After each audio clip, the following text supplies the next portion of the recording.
Jóvenes, hoy día vamos a resolver las preguntitas de literatura, en esta ocasión del primer examen CEPREVAL correspondiente al ciclo 2021A. Entonces vamos a ver qué dicen las preguntas. En la pregunta 31 dice, en la pizarra el profesor escribió la siguiente: verde prado de fresca sombra lleno. ¿Qué figura literaria prevalece en el verso? Las figuras literarias son recursos estilísticos que el autor utiliza con la finalidad de embellecer a su composición, darle prestancia, otorgar estética a las composiciones literarias. Eso es lo que distingue al lenguaje literario de otro tipo de lenguaje, por ejemplo, del lenguaje científico. Muy bien, entonces, en este versito que corresponde al poeta Garcilaso de la Vega, de su égloga número 1, se nota de manera evidente una de sus figuras preferidas. Cuando dice verde prado, el adjetivo verde es una cualidad inherente, consabida a la naturaleza del prado, es decir, el prado por naturaleza es verde. Igual, fresca sombra. Fresca, este adjetivo, me indica una característica sobreentendida de sombra. Es decir, se sobreentiende que la sombra es fresca en relación a un lugar expuesto al sol. Cuando se menciona una característica que está sobreentendida, innecesaria, toma el nombre de epíteto. Epíteto.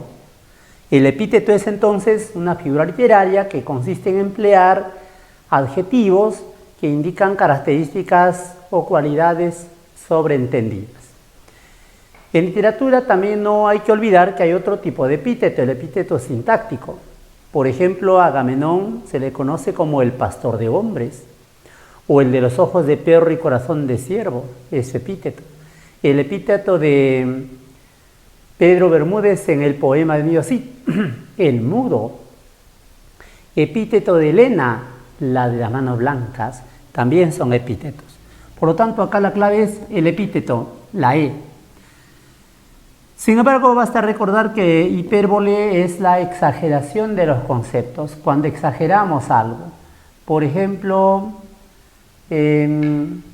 cuando decimos podrá secarse el mar en un instante, podrá romperse el eje de la tierra como un débil cristal, todo sucederá, pero jamás en mí se apagará la llama de tu amor. Eso es hipérbole, por ejemplo, ¿no? O cuando Vallejo decía, hay personas tan desgraciadas que ni siquiera tienen cuerpo. Hipérbole, exagerar. La elipsis consiste en omitir algo que ya está sobreentendido, por lo general un verbo. Cuando nuestro poeta José Santos Chocano decía, mi lira tiene un alma, mi canto un ideal, se entiende que mi lira tiene un alma, mi canto tiene un ideal, pero el segundo tiene no aparece escrito, se sobreentiende. Eso se llama elipsis.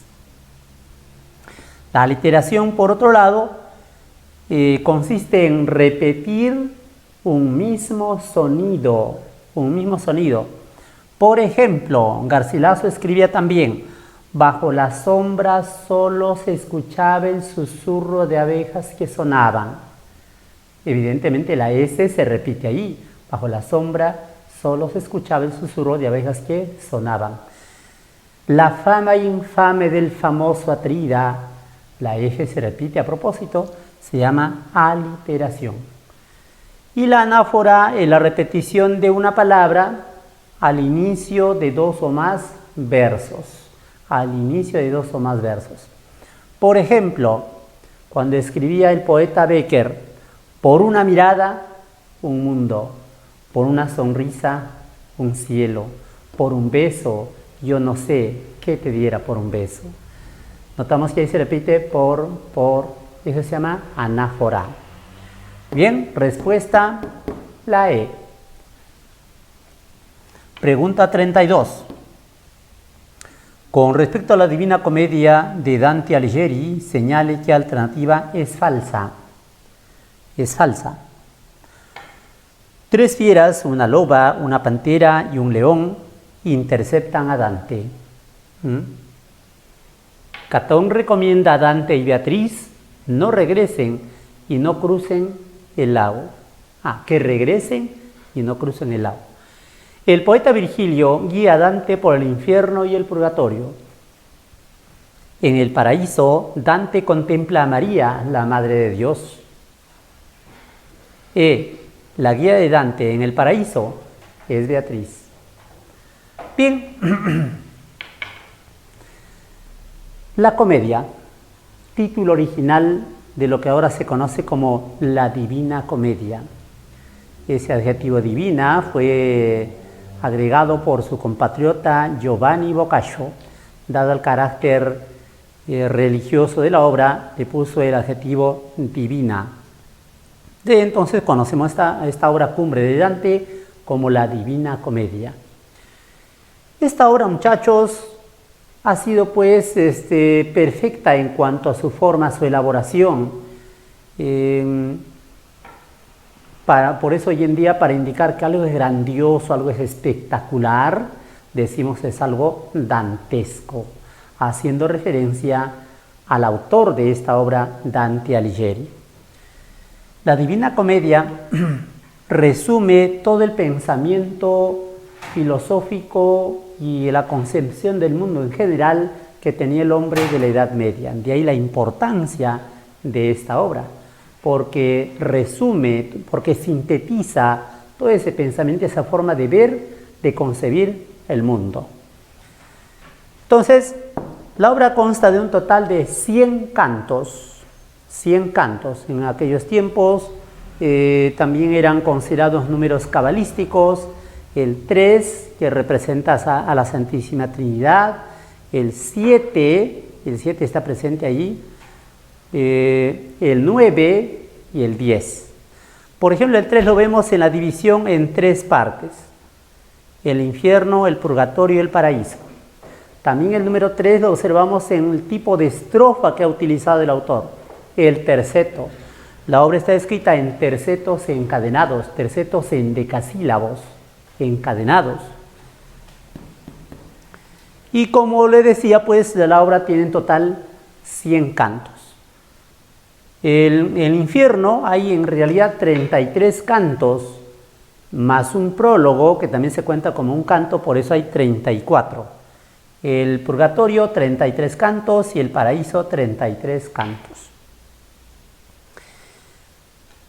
El infierno está ubicado debajo de Jerusalén. Imagínate que de la tierra, el hombre medieval creía que la tierra era así, y que la mitad, exactamente la mitad, era agua y el resto tierra firme. Entonces, ¿dónde estaba Jerusalén? ¿Dónde estaba, el infierno? Debajo de Jerusalén, en forma de un cono invertido hacia el centro de la tierra. Y al otro lado, en la antípoda, en el hemisferio austral, está una montaña que consta de 7 cornisas. Eso es el purgatorio, ¿ya? Una montaña de 7 cornisas. El purgatorio termina en el paraíso terrenal.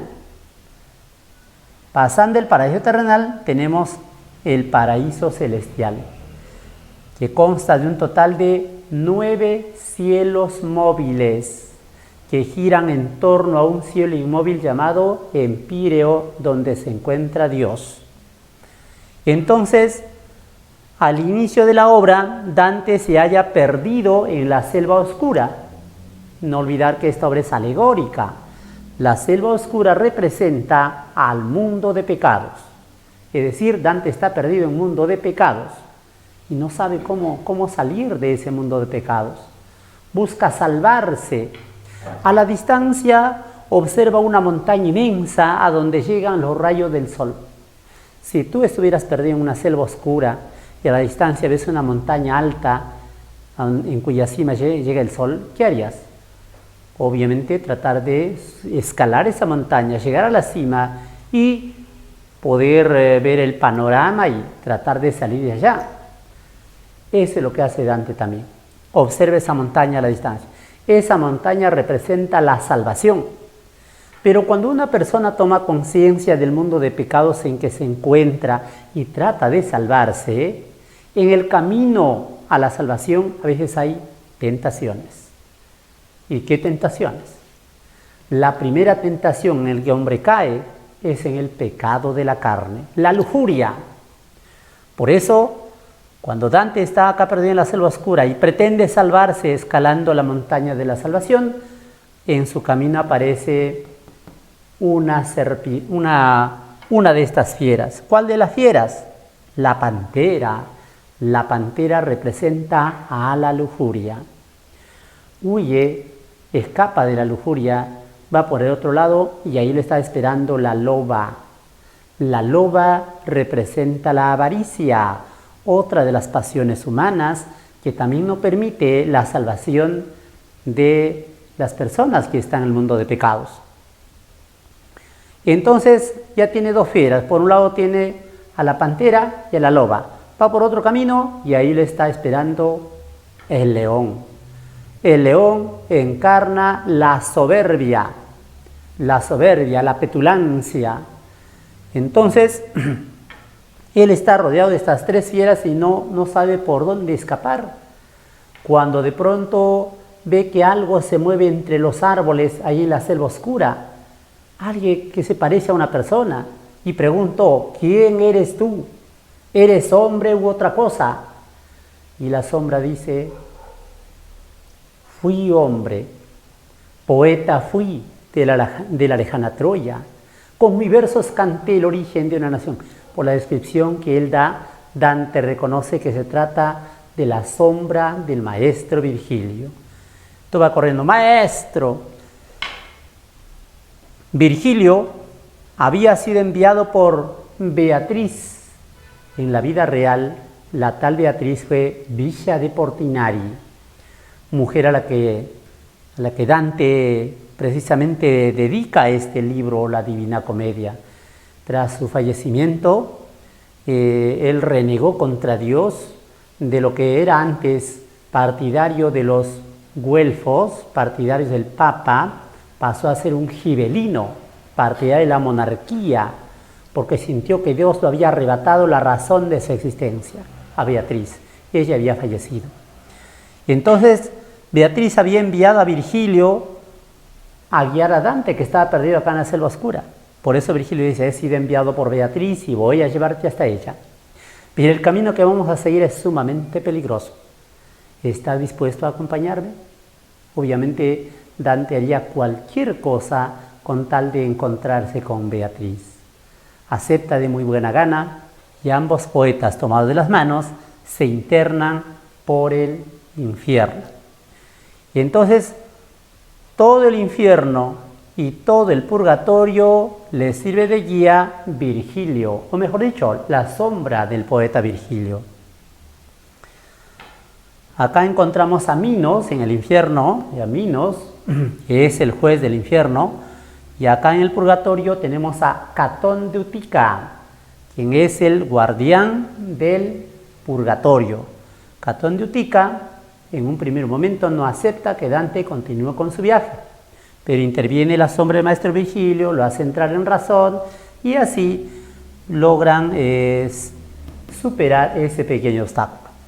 ¿Hasta dónde le guía Virgilio? Hasta cerca al paraíso terrenal. No puede ingresar al paraíso terrenal porque es alguien que vivió en una época en que no existía el cristianismo, no había sido bautizado y por lo tanto no puede entrar al paraíso terrenal.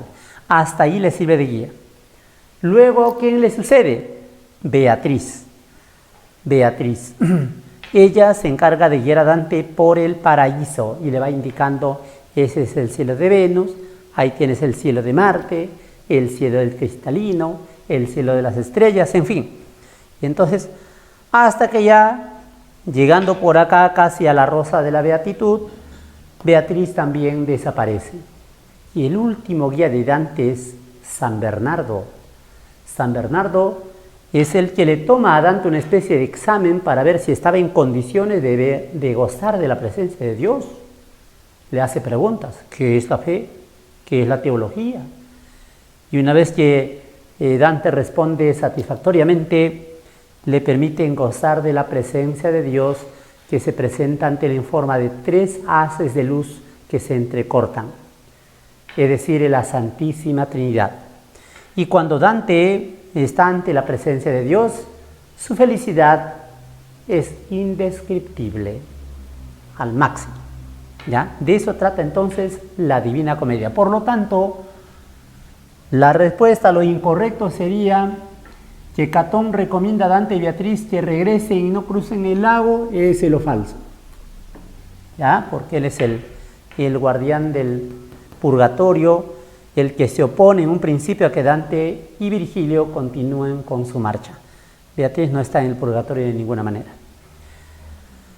Muy bien, siguiente pregunta, 33.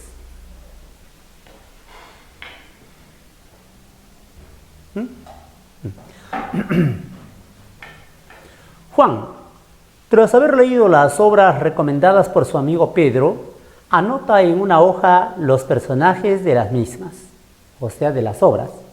Relaciona según corresponda. A ver, 1. Dunia. Advotea Dunia es uno de los personajes de la novela Crimen y Castigo. Advotea Dunia es la hermana de Raskolnikov, protagonista de la obra, el que asesinó a Aliona Ivanovna en la obra, ¿cierto? Entonces Advotea Dunia es hermana de Rodion Raskolnikov, perteneciente a Crimen y Castigo, obra compuesta por Fedor Dostoyevsky, novela del realismo. Gregorio Samsa. Gregorio Samsa es el personaje de la obra titulada La Metamorfosis, relato escrito por Franz Kafka. A pesar de su origen judeo-checo, Kafka redactó todas sus obras en lengua alemana y por eso se lo ubica en el expresionismo alemán. Harpagón es el personaje principal de la comedia El Avaro, comedia compuesta por Molière, el padre del teatro francés. Entonces, Carlota es personaje ¿qué? De Las Cuitas del joven Werther. Las Cuitas es una obra lírica, una novela escrita en forma de cartas, compuesta por Johann Wolfgang Goethe. ¿Ya? Entonces, esa es Carlota, la amada de Werther. Mujer a la que amó sin esperanzas. Al final recordarán ustedes que Carlota pues estaba ya comprometida y por eso Werther termina suicidándose con un balazo en la sien. Así es. La novela fue prohibida durante un buen tiempo porque se tuvo una ola de suicidios. En esos tiempos, cuando un joven declaraba su rendido amor a una muchacha y al primer rechazo tomaba un revólver y al estilo Werther, ¡pam!, murieron muchos jóvenes en Europa. Por eso se prohibió la lectura durante mucho tiempo. Entonces tenemos así: 1C, 2D, 3B. Respuesta la A. Ahí está. Bien, a ver, vamos a ver la pregunta 34. El siglo de oro fue el brillo simultáneo de los 3 géneros literarios en la literatura española. Marca la relación correcta. Acá dice siglo de oro. En principio debemos aclarar que no se trata de un siglo, prácticamente de casi 2 siglos. Por eso preferimos el término Edad de Oro en vez de siglo de oro. Algunos consideran el inicio de la época de oro, de la Edad de Oro, el matrimonio de los reyes católicos. Otros, en cambio, toman como punto de partida cuando el rey Carlos V asume el trono de España en el año 1517. Y se prolonga, siglo XVII, hasta el fallecimiento del último dramaturgo barroco, Pedro Calderón de la Barca. Ocurrió en el año 1681. Evidentemente no es un siglo. De todas maneras, fue el periodo de esplendor máximo de las letras castellanas, en el teatro, en la narrativa, en la poesía. Entonces, acá nos está pidiendo la relación entre autor y obra, relación correcta autor-obra. A ver, acá dice la A, Fray Luis de León, la perfecta casada. Efectivamente, Fray Luis de León, a quien más se le recuerda por sus odas, su oda a la vida retirada, que enaltece, que alaba la vida campestre, aquella vida apartada del bullicio de la ciudad. Por eso él dice, qué descansada vida la del que huye el mundanal ruido y sigue la escondida senda por donde han ido los pocos sabios que en el mundo han sido. O sea, el que vive en el campo es un sabio porque huye del mundanal ruido. Lo que pasa es que vivir en el campo te da tranquilidad, alejado de los problemas propios de una ciudad, y ese apartamento es lo que te acerca más al Señor, desde el punto de vista de Fray Luis de León. Pero aparte de sus obras líricas, también ha compuesto esta, La perfecta casada, una obra que está dedicada a su sobrina a punto de contraer matrimonio por aquellos tiempos, donde le da consejos sobre cómo llevar el hogar. Para que un matrimonio sea exitoso, depende de la mujer, no del varón, de la mujer. Si la mujer atiende muy bien al marido, entonces hay armonía en el hogar. Y esos consejos los da Fray Luis de León en La perfecta casada. Garcés de Vega, a la vida retirada. No, a la vida retirada es la oda de Fray Luis de León. Miguel de Cervantes, a la Serie de Tormes. La Serie de Tormes es la primera novela picaresca en España. Dicho sea de paso, esta novela es oriunda de España. El Serie de Tormes es anónimo. Pedro Calderón de la Barca, La Galatea. Pedro Calderón de la Barca es un dramaturgo. Además, La Galatea es la novela de Cervantes, una novela pastoril, La Galatea. Garcilaso de la Vega, novelas ejemplares. No, novelas ejemplares también pertenecen al Manco de Lepanto, a don Miguel de Cervantes Saavedra. Las novelas ejemplares son relatos cortos. Por ejemplo, ahí tenemos La Gitanilla, La Fuerza de la Sangre, El Celoso Extremeño, El Licenciado Vidriera. Forman las novelas ejemplares escritas por Miguel de Cervantes Saavedra. De manera que la única clave sería la A.